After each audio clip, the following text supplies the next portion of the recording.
Why do we think the way we think, behave the way we behave, and look the way we look?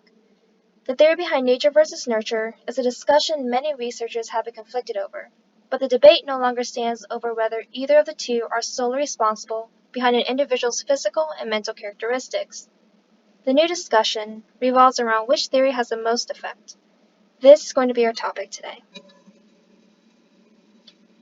As I previously mentioned, the main topic of this presentation is how the idea of nurture, also known as one's environment, is more important than the theory of nature, also known as genetic biology. There are 4 key points that we will discuss in reference to our main topic. The first key point that we will discuss is genetics. We will go into detail on how genes can be altered and deactivated by the environment. The second key point that we will discuss is a common act of conditioning and how it alters our mind and behavior.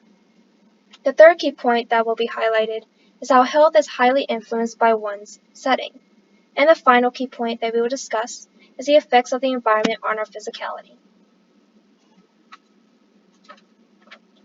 By the end of the presentation, you will be able to understand what the new discussion is about, as well as why and how nurture overpowers nature and individuals based on the 4 aspects previously listed. Now let's look into the first key point, genetics. After decades of research, experiments, and debate, the conclusion that put an end to the original nature versus nurture debate is that both influence the outcome of a child. With that understanding in mind, a new argument arises. The debate no longer involves the question of which theory is solely responsible, but rather, which is more important. For the presentation today, let's occasionally use Bella here as an example for a better understanding of our discussion. There is no denying that every child is born with their own personality traits. Many personality traits are positives, such as being kind and thoughtful, or they can be negatives, such as aggression.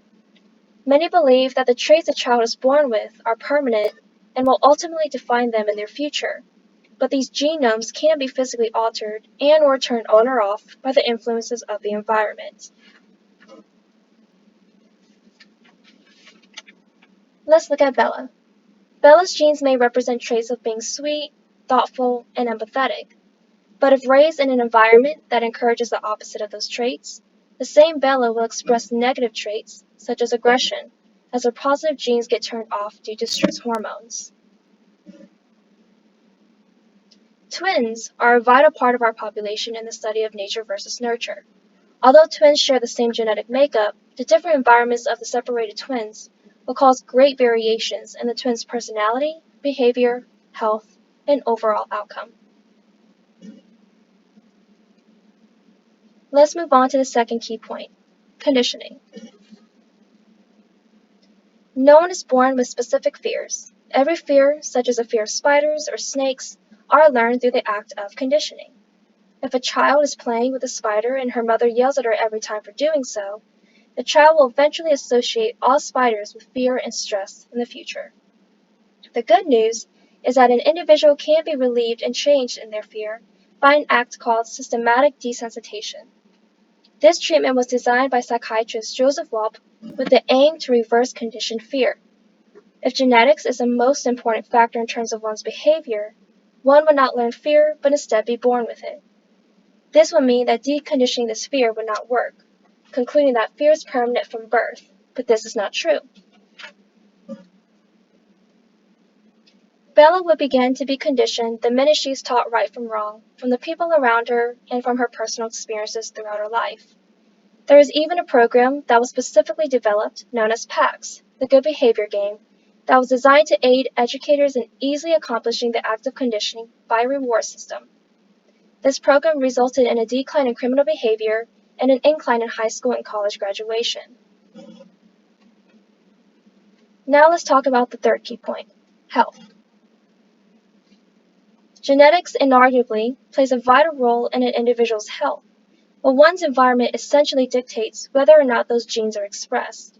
Factors such as income, educational status, and occupation can determine the outcome of a person's well-being. Let's say Bella's genes are in favor of type 2 diabetes.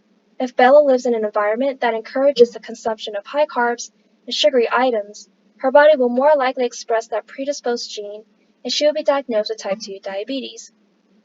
On the other side, if Bella resides in an environment that encourages a healthier diet, the expression of that gene is extremely unlikely. Other health risks, such as bronchitis, lung cancer, and liver failure, also have an increased chance of victimizing individuals in environments popular in smoking and drinking alcohol.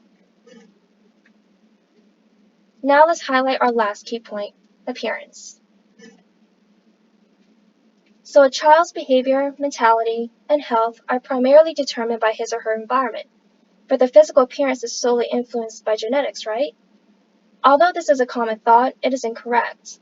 An individual's first environment is his or her mother's womb, which is affected by the carrying mother's environment. Factors such as maternal physical and mental health, age of the mother and father, medications, and wealth status can physically alter the unborn child. In conclusion, we are all affected products of the environment from 2 or more generations before us.